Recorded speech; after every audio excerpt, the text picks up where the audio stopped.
Hello po sa inyo mga kananay. So ayan po ang ating ulam for today. Nagluto ako dyan ng masarap na kinamatisang manok na may sitaw at patatas. So ayan, ang una kong ginawa ay tinaray muna natin yung ating patatas. Bali mahina lang yung apoy natin yan para hindi naman masunog yung ating patatas. Tapos nating ma-fry at okay na ay ilalagay na natin itong ating sitaw.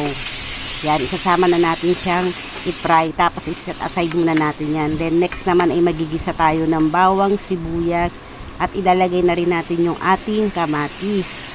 Gigisa nating mabuti yan hanggang sa maluto ng maluto yung ating kamatis. At eto na yung magiging consistency ng ating kamatis. Ayan o, bali lutong-luto na siya. Saka natin ilalagay itong ating manok. Gigisa rin nating mabuti yan dito sa ating kamatis. Tapos titimplahan natin yan ng konting patis. At maglalagay tayo ng paminta. Yan. Halu-haluin lang natin yung ating manok. At maglalagay rin tayo dyan ng 2 cups na tubig.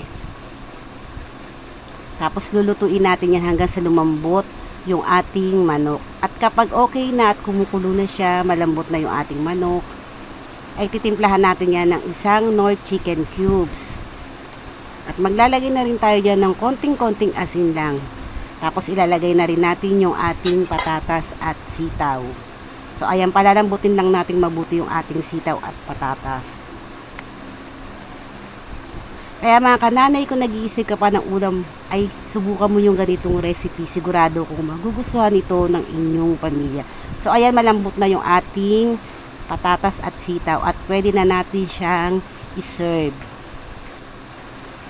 So ayun lang po mga kananay, maraming salamat po sa inyong panonood. Tara, kain po tayo.